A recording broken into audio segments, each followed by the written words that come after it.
Honoring the Journey is sponsored by Choircast, part of Choir Publishing.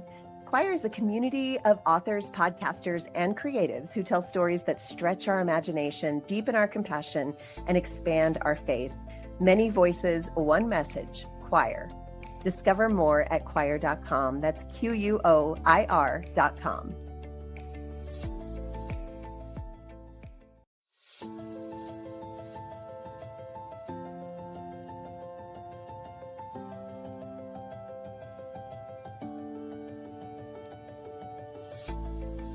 Well, hello, friends. I have a special treat for you today on Honoring the Journey. Today, we're going to be speaking with a woman who is a singer, an actress, podcast host, activist, speaker, and recently named the executive director of the new Evangelicals. Yes, it's Malynda Hale. Malynda, we're so excited to have you here today. Thanks so much for joining us. Thank you for having me, Leslie. I'm glad to be here. No, of course. You were I've had my eye on you for a very long time because I've been following you on social media, and I'm so inspired by the depth of what you post and how sure and confident and you're outspoken, and it took me a while to get to that place Yeah. after Yeah. deconstruction, because we're pretty silenced as women in the church. Yes. And Yes. so you've been quite an inspiration to me. So thank you for what you Oh, do. well, thank you. That means a lot to me, and that's really what I seek to do. Hopefully, something I say will always resonate and get people to think differently and Yeah. and kind of approach situations differently. So that's really just kind of at the heart of a lot of the posts that I Yeah. do. Yeah. And that's a hard space to be in sometimes, because you get tempted to be angry, and you get tempted to be, kind of fight fire with fire, but you do it with such grace, and I Oh, love it. thank you. And so I can't wait to dive into your story and hear about your journey and how Yeah. you got here. But before we do, I have a question, because I love a personal question at the beginning. It's just Yeah. fun. Describe to us your perfect weekend. What would that look like for Malynda? Oh my gosh. Isolation. I feel that with every fiber of my And I being. love my family. I love No, my I know. husband. I love my Yes. kids, but I do think, again, this is no like shade to dads, but I do think Of there's course a not. different pressure on moms, for sure. I think my kids gravitate towards, mom, can I do this? Mom, can you do this? And not really ever asking my husband for those things. Not that Oh, he's yeah. incapable, but I think it's just the natural thing, Yeah, right? it's a natural So thing. Yeah. it would be so great to just be by myself watching Hallmark movies and just like eating a pint of ice cream. That's the Oh, perfect. I love it. Spoken like a true Yes. mom. Now, how old are your Yes. kids? 5 and Oh. 1. Oh, yes. Yes, girl. Yes. You need to Yeah. have those weekends. You really Yes, do. absolutely, That's absolutely. so But fun. we do a lot of stuff as a family together, Of which is great. We course. go to Disneyland a lot, and we go to just different events and farmers markets and things. So we're a really close-knit family, and I do love our time Aw, together. Yeah. I love that. Well, I've taken my kids. We've gone to Disney World because we're like from the East Coast. We're over in the West now, but like while I was raising my kids, it was easier to go to Disney World, and they would always get so mad at me because it was just not fun. It was so much work for a mom. You've got to make sure Yeah. everybody's got sunscreen. You got to make sure everybody's happy. Dad just spent what, 3 or 4 months of salary just to get us in the door. And after an Yeah. hour, they're like ready to go back to the hotel pool, Yeah. like, Yeah. Yeah. It's an adventure. My yeah, husband it's works so my husband works for crazy. Disney, so we Does we go a he? lot. Yeah, and so we have Well, passes to be able to go for free. So it's a little different, but I when I hear like families that have been planning trips to like Disney World, yes, Disneyland, and how much they have to spend, I'm like, this it's is crazy. and in a whole family too. It's Yeah, different if yeah, it's yeah. you and one other person, but a whole family, it's a lot. So It's a power lot. to you. Yeah. Well, they would always be like, "Mom, we should be having more fun." I'm like, "I'm so sorry. I'm trying." But this is really, I mean, when you're the mom and you're responsible for everyone, it's really, actually, I have a great time when I go to amusement parks now, because like they're all Yeah. adults now, and I'm like, "You better Yeah. put your own sunscreen on now." You don't have to line up now and have me do it. So, Right, right, right. anyway. Well, Malynda, I love to hear about journeys of people, especially people who've been through deconstruction, which I know you've been through, and probably still going through, because I don't think we ever stop. But Correct. Why don't you tell us a little bit about little Malynda growing up? Like, what was life like for you? Did you grow up in the church? Yeah, I did. And so it's interesting. In what we know as deconstruction now, I actually didn't fully go through that journey. And I'll explain that a little bit more. I went through kind of a different thing when I got older, but Oh, I feel very blessed and very lucky that I actually grew up in a very progressive Christian household. And the church that I was raised okay. in was very progressive Christian. What happened to me was that I went to a conservative evangelical Christian college. And that is when I say this on every podcast and interview that I've done. I went in liberal and I came out super, super liberal because it was very interesting to be exposed to that theology and that ideology and that version of Christianity, Mm, knowing what I grew up with. And I will say this, like Black liberation theology and like the Black church, it's very different from the white evangelical church. There has always been a social justice component within yeah. Black churches because it affects our community the most. Mhm. And in this country at least. And so that was I guess you could call it a deconstruction era when I was in college, but it really had me examining my faith and my journey, like, well, this is what I was taught, like, why is it so different from yours? And it actually made me more grounded in my Mm, progressive and liberal beliefs, and I felt more close to Jesus and more a deeper relationship with God, knowing that it was this faith was meant to tee you up to serve and to love others and be in this position of goodness and grace. And mm, I, being in a super conservative evangelical environment, didn't see that at all. yeah. And so it challenged me, because I could have very easily been, I don't really like to use the term brainwash, but I could have very easily been convinced to go Yeah. another way. Yeah. But all it did was really reaffirm that I knew I was raised right, and I was Yes. raised with the simple definition of what it means to be a Christian, which truly is to love others as you love yourself. Yeah. And I'm glad that I had such a strong foundation and that I was so firm in my beliefs that I didn't need to have any sort of rhetoric or ideology that was based on harming others. That was based on hate. That was based on just being against people. Or And I fear. realized that, or fear, yeah, Yeah. absolutely. And it really should be about who you're for. It should be Right? about who you want to help and who you want to love. So I yeah, I didn't go through the typical deconstruction of like going from conservative to more progressive views, but I Mhm. think that I was glad that I was exposed to that at the age that I was too, because it really set me on the path that I've been on since graduating from college and knowing that this was going to be what rooted me in everything that I did, whether it was, being in entertainment, whether it's now leading this organization, it's being a mom, being a partner and a wife. And I'm actually grateful for that experience, even though it wasn't the best one, but Well, it did yeah. help ground me. Yeah. Yeah. So growing up though in progressive Christianity, which is still Christianity if you're listening.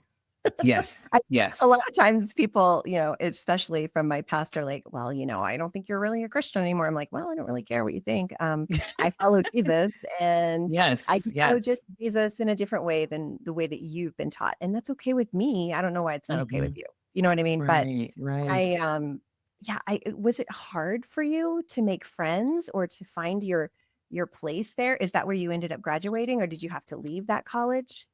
I left for a semester, to be Mm, honest, for a few reasons. I wasn't sure. I always knew what I wanted to do. Like, I knew I always wanted to be a performer. I thought I was gonna be Whitney Houston. Like, that was what I knew I was gonna do. So I it's didn't even not know if I too late, wanted to Melinda. stay. It's not too late. I mean, Come on, I girl.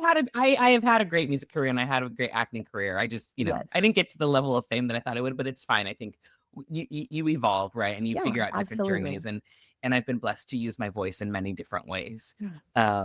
And also the music industry is so corrupt, but that's another. That's a whole nother conversation. That would take longer than we have right now. So Absolutely. Absolutely. It's interesting. I wouldn't say that it was hard for me to make friends in that college environment, but I will say that I was the only person that identified as a Democrat. And when Bush won, there was a lot of looking at me like, why didn't you vote for him? He's a Christian. I'm like, because I don't agree with his beliefs. They're like, but he's a Christian. I'm like, is that all that you care about? I said, what about what he said about this? What about what he said about this? And then I also realized that a lot of these people didn't dive deep beyond the label of a Christian. So it's like, so anybody can say that they're a Christian and you'll just vote for them? Like, is that really all it takes? And then it was like a yes. It's like, yeah, he says he's a Christian. So that's who God is putting in this position, which I'm sure we've heard so many times. Sorry, And I'm like, I didn't mean to you laugh so cannot. loud, but No, please. It's funny. it is. So, I the funny thing looking back, and it's so in line with who I am. All of the friends that I did make friends with are all people that ended up coming out of the closet later on in life, and I was their Really? safe space. I was the person that they felt comfortable. I know several people that came out to me in college because it makes me emotional thinking about, but it makes me also know that I was living in the way that was pleasing to God and in a way that was pleasing to Jesus because I was a safe space for people. I love that word safe. Yeah. And I love it. specifically remember this one couple. It was a lesbian couple, and they asked if I could go. I always thought they were just best friends. And they were like, "Oh, do you want to go to Starbucks with us?" And I was like, "Yeah." And so I was like, "Oh, how are you guys doing?" They're like, "Oh, we wanted to tell you something, but we're kind of keeping the secret. We're engaged." And I just started crying, and I was so happy for them. They're like, "That's why we wanted to tell you. We knew you'd be supportive." And it just made me so happy. And I was just like, gosh, the fact that they feel like they can't even be happy that they found love with one another because of the environment that we're in this college. Like, we were seniors, 22, about to graduate, and you should be able to celebrate that. And they didn't feel like they could, but they felt comfortable telling me. And so that's always just kind of the type of person that I wanted to be, a place where people would feel comfortable and safe, that they could ask questions, they could be themselves, there'd never be any judgment. And I joke about this, but I'm like, if whatever you decide in your life isn't raising my taxes or affecting my children, like, I'll support you. Yeah. Fine, Do no harm. Do no harm. Yeah, do no harm. Yeah, we're good. Like, that's fine. Yeah, whatever. So I'm there love who you now, but love, it do what took you me want a to do. while. Oh, for sure. And I get it. But it's really not difficult to just accept people and love them and let them and want them to be happy. Like, why don't we just want people to be happy? I think that was one of my biggest things. So friendship wise, it wasn't difficult to have friends, but looking back, it makes sense who were my friends. Yeah. Absolutely. Well, and me growing up as one of those people, like at the college that you went to, very conservative, very fear-based theology, hell, all of the things, Yeah. and just so much fear just baked into it. And nobody realizes it when they're in it. It's when they come out of it, they're like, "Oh my gosh, I was terrified of everything," and I think they're even terrified of accepting homosexuality. I think they're afraid of that because they're like, what if I'm wrong? This person's going to go to hell and it's going to be my fault, because that's what they're taught. I mean, it's terrible. It's so much to put on a human being, and it is so difficult to get out of that mindset. And I have so much compassion for people who are kind of waking up and saying, something doesn't feel right. And I just had somebody reach out to me the other day and said, because I posted something about how I really regret teaching my kids about hell, because every night they would say a prayer and ask Jesus into their heart again, because they were afraid they didn't do it right, and they would cry. And I thought it was so beautiful, and they were being moved by the Spirit. But now that I've deconstructed, I'm like, I think that was trauma. I think they were terrified. I don't think those tears were from Jesus. I think they were literally tears of, what if I end up there? I don't want to go there. And I taught them that. The mom, the woman that they should have trusted the most, right? And it is so difficult, to look back and have those regrets. But I had a friend who knew me back in those days, and she reached out and she said, she goes, Leslie, I agree this was wrong. You shouldn't have taught him that, but you exuded so much compassion and love. Like, I was very drawn to you as a Christian because of that. So don't be too hard on yourself. And I thought to myself, and I answered her, I said, you know what? That's probably why I ended up leaving, is because of the compassion and love that I was trying to get in my life. And it felt like every time I would try to love somebody, there would be a brick wall of theology.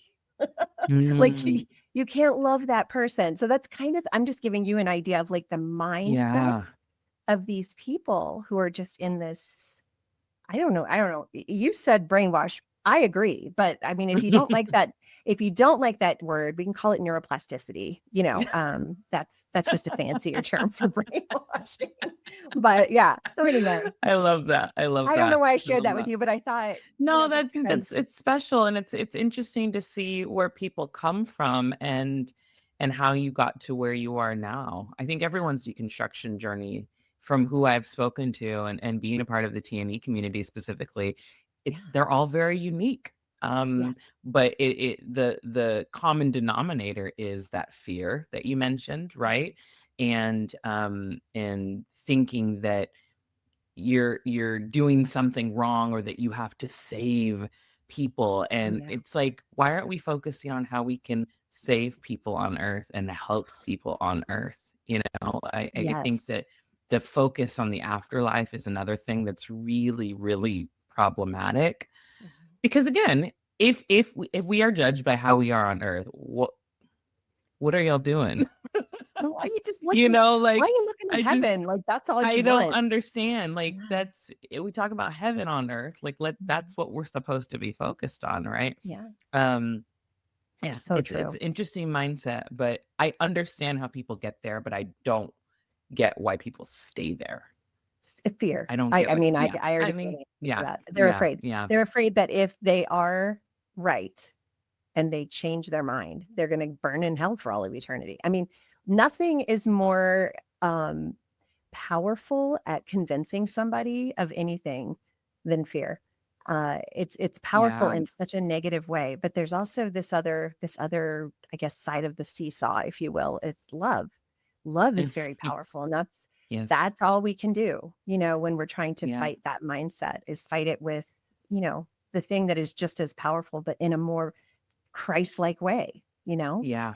Absolutely. And here's my thing. If we entertain that heaven and hell do exist, and you think that if you're not constantly telling people about Jesus, that, you're somehow not helping them be saved, and, all of these things, where's the focus on what Jesus did while he was alive?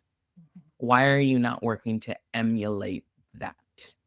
That's what I've never understood. And that's the thing that we can, without a shadow of a doubt, prove that there's enough tangible evidence to show that Jesus existed, and this is how he moved through the world. And if we are calling ourselves Christ followers and Christians, and we're following the life and teachings of Jesus, your focus should not be on the afterlife. It should be focused on emulating how Jesus moved through the world. And I've never understood why that isn't what leads these Christians, these versions of Christians, because it's absolutely what leads me. Yeah. I wish I could tell you. I just think I'm in awe and so encouraged. My heart as a mother is so encouraged that you were raised in such a healthy faith, that like you knew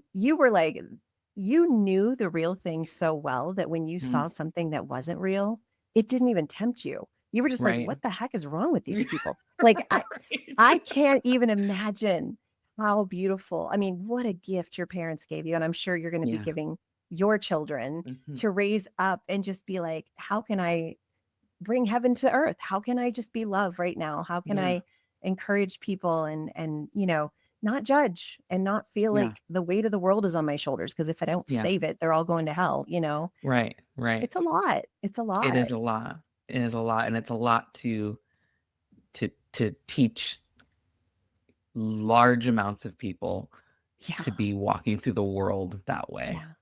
To Well, I always think, be on yeah, alert in that sense. Yeah. it feels like more than I think any of us could handle. And I think that's why Absolutely. Jesus said, "My yoke is easy, my burden is light." Like you're really trying way too hard to be something you're Yes. not supposed to be. Like I Yeah. wish we could like Yeah. put his words into like words from today that we could I be like, mean, my goodness, come on, right? y'all. Yeah. What are you doing? That would be interesting to have like a Paraphrase. 2025, yeah, version. Like this what he was really saying. Yeah, yeah. And yes, I am woke. No, I'm kidding. So okay, let's talk a little bit about your new position at T&E because I Yeah. am so excited. I mean, I was I kind of hoped like secretly, I love T&E. They've been such a source for me. I even like did a fundraiser last year for T&E because I was Oh, like, I amazing. just want to encourage, people to be aware that this is here, Yeah, to help people. yeah. It's like a rest stop, for deconstructionists and Absolutely. just a Absolutely. place where you can find and connect with others. And anyway, yeah, I know you've kind of had a rough year. Some things are going on, and you kind of stepped up and were just this strong, confident voice. And I was like, oh man, she would be so good to do, to do some more. I didn't envision what it would be. So when you announced that you were now the executive director, I was beyond excited. And Oh, I need to know what drew you to this position and what does yeah. this work mean to you personally? Yeah. So my history with TNE is a really beautiful one. I released a song called God and His Gun 4 years Mm. ago. And a friend of mine said, "Oh, I've been following this account." And this was right when TNE started, when Tim had just started it. And he was like, Mhm. "You should tag a New Evangelicals. I think they'll really like this." And they're like, "And follow New Evangelicals. I feel like you'll resonate with a lot of things that Tim's saying." So I was like, "Okay, cool."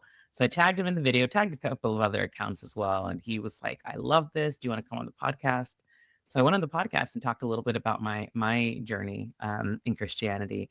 And then eventually Tim asked me to be a member of the board. And I was pretty hands-off board member just because I do so much. Mhm. And, there were a lot of conversations. And honestly, about a year ago, Tim had mentioned that he just doesn't think he's fit to be an executive director. He's like, "I'm unorganized. I don't know what I'm doing." He's like, "I didn't think that I this was love the going to blow self-awareness. up." So self-aware. And he was like, "So something's gotta change." Because like he's like, "I'm good at making content. I feel like I'm great at a podcast host. I don't know how to do any of this other stuff." Good for him. And yeah, it's really, really great for him to be that self-aware. And and Mhm. I feel like a lot of specifically white men that are in those positions where Mhm. wouldn't be able to say that, Mm-mm. let alone be able to step down, let alone give it to a Black woman, I so was gonna so say, so girl, I like he what? yeah, Yeah. Tim, he's really wonderful for doing that. So, a lot of things, happened this year and there had to be some changes in general. And we realized like, hey, maybe this is the time. And we had a really deep conversation about it, about where I saw the organization long term, and what he really wanted it to become and what he, didn't expect and where it was. And so now we've made these changes. And I think that what I really love about being in this position is Tim has been really great about appealing to people's like righteous anger about everything that's happening. And what I feel like I do really well is lead people back to their hearts. So I think that that Yes. combination There is going to needed to be be some really balance for powerful. sure. Yeah. Yeah, yeah. And I Beautiful. think that combination is going to be really good. So with TNE though, just in terms of the organization, I mean, there's a lot of things that we're bringing to the table right now. A lot of courses that we're going to be launching on our TNE Connect platform, which will feel like you're signing up for a college class. And to take online, we have some instructors that are coming up. We have a book club we're about to launch.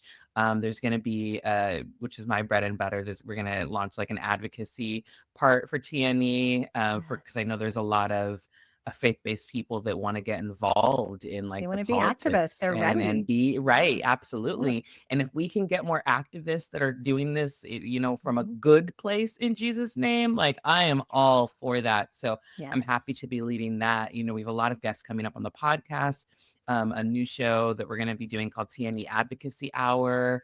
Just a Ooh, lot of things. Yeah. So these are kind of some behind the scenes that's things so that I'm telling great. you, but there's a lot of stuff and there's so much potential, and there Mhm. needs to be a leading faith-based movement that is trying to combat all of the negativity, all of the Christian nationalism, all of the evangelicalism that is infiltrating specifically our political system, but also our societal culture, and trying to dictate how things are. And if we can, if your faith is gonna be what drives you to do anything, then why are you not using it for good? That's what I Yeah, don't understand. yeah. So I'm hoping, and I'm doing everything I can to make sure that we are properly funded to be able to create this movement, this justice centered, like Jesus rooted movement. Because the reality also is that the right has a lot of money, and it's Mhm. crazy to me how much funding they get to spew Oh, the yeah. negativity and the hate that they do, and people buy Mhm. into it. And it's I got to figure out how to get people. Look, I know that hate and fear, they spread so fast, So but fast. love lasts longer, It's and the it other doesn't side of age the you. seesaw, and it's a Yeah, better it is. side. It's a much better side. It is a Yeah. beautiful side. And I think also one of the things that I've talked about before when it comes to love is the reason that the right hasn't figured it out, and why they haven't done the love others as you love yourself aspect, is because they haven't figured out self love. They don't Mm. know what that is. How Ooh, can you love other people if you don't love yourself first? And so they haven't Malynda. taken the time to do the self love. Did I just blow your mind right now? No, like literally, I'm just like, holy crap, you're so right. I don't know if you realize like the core message of the evangelical gospel is you're basically a piece of trash. And Yes. and Yes, that's the unless other you thing that have I was so Jesus in shocked your by. heart, if you have Jesus in your heart, then God will accept you. If you don't, he can't even look at you. And and you buy that hook, line, and sinker. And it's so embedded into their theology that Yeah. you're like, I don't deserve anything. Mm, And it's just so beautiful when you start to realize that. I mean, yeah. it's scary, Malynda, and I didn't realize what that was doing to me and my family, my kids Yeah. specifically, being raised told that God does not accept you the way you are, that he created you, but you're sinful. He can't even look at you. Yeah, I don't It's I so harmful. It's so so traumatic. harmful. Yeah. And again, I am so grateful to my parents, but specifically my mom, because she was Yes. more the church person, um, that raised me in a way of, especially because I grew up in Santa Barbara, which is a very, very white town. And so Mhm. I I did experience racism, but I grew up in a very pro-Black household, that you are beautiful, you are loved, you are everything. You are God's creation and all of that. And so I'm so grateful for that foundation, because I don't know where I would be if I didn't have Yeah. that. I think I would have easily fallen victim to that kind of Neuroplasticity. ideology. Yeah. Just kidding. I I'm love it trying though. I'm trying I love I'm it. trying No, not to offend people who are, it's like, no, no, I no, no, don't mean to say no. brainwash, but Yeah. I mean, I that's what it is, but it's like I Mhm. do think I think it's a little deeper than that, Yeah, honestly. I totally. do. Yeah.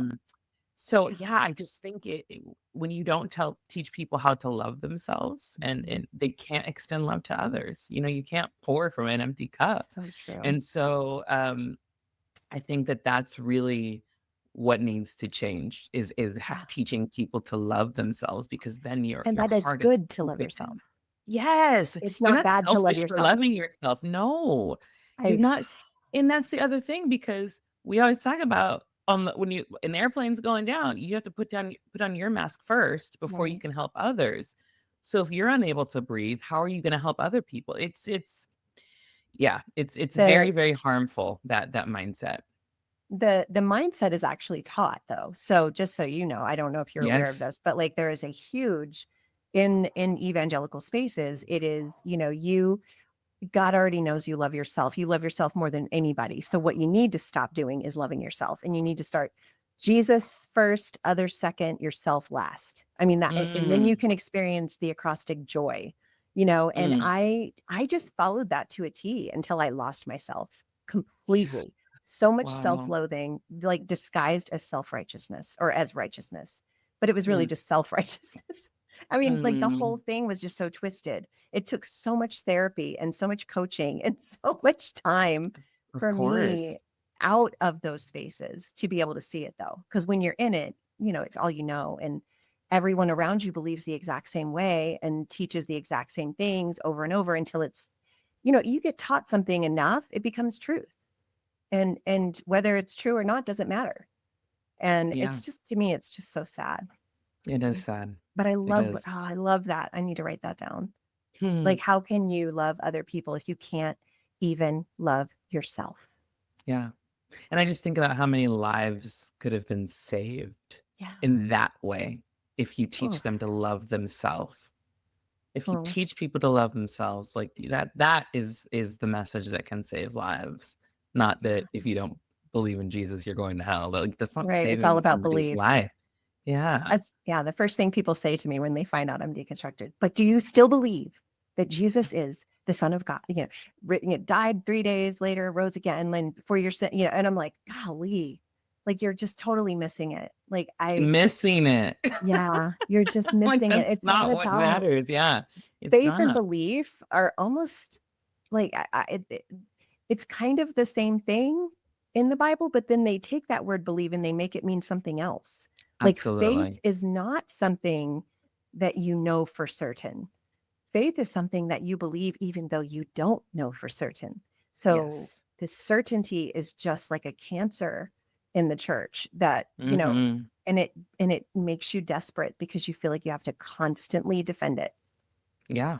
Yeah. Ugh, Yeah. That's why they don't teach you to ask questions. You're not yeah, allowed to ask questions.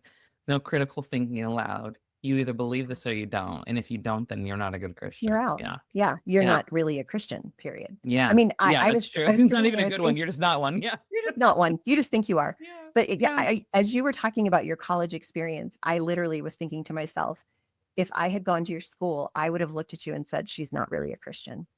I would have, Mm, because that's what yeah. I was taught. If you don't Yeah. believe this specific way, you're not really a Christian. Anybody who believes anything different than what we believe is deceived, and you would have been at the top of my prayer list, Malynda. You know what I mean? And now I'm like, oh, she's so lucky that she grew up in that. You know what I mean? And you just didn't have to be deprogrammed Yeah. I'm from sure I was on from the top something. of a few You people's probably prayer were. lists. Yeah, bless it. I love it. Well, okay, so let's talk a little bit because you're a singer, all right? And Yes. I know we Hmm. don't have a whole lot more time, but I do want to touch on this a little bit. Did you grow up singing in church? And have you ever, like, in this process of growth? I'm going to call it growth for you because it doesn't sound like a lot of deconstruction happened. Yeah. You Yeah. saw it and said, "Ooh," you Yeah. knew right away. You're like, "No, thanks." But It's like, oh have no. you ever, have you ever had to redefine what church or worship look like for you? Have you ever like Oh, felt that I in this love that journey? question. I love that question. I was a worship leader for 6 years at a Mhm. very progressive church in Los Angeles. And, I always first of all, music in general is a very spiritual experience. I think, Yeah, it's a I love it. universal language. You can find any song to represent any mood that you're in, whether you're happy, whether you're sad, whether you're angry, or whether you just, Mhm. want to have a good time. Music is one of those things that I think we can all pretty much agree is a Oh, yeah. beautiful gift, right?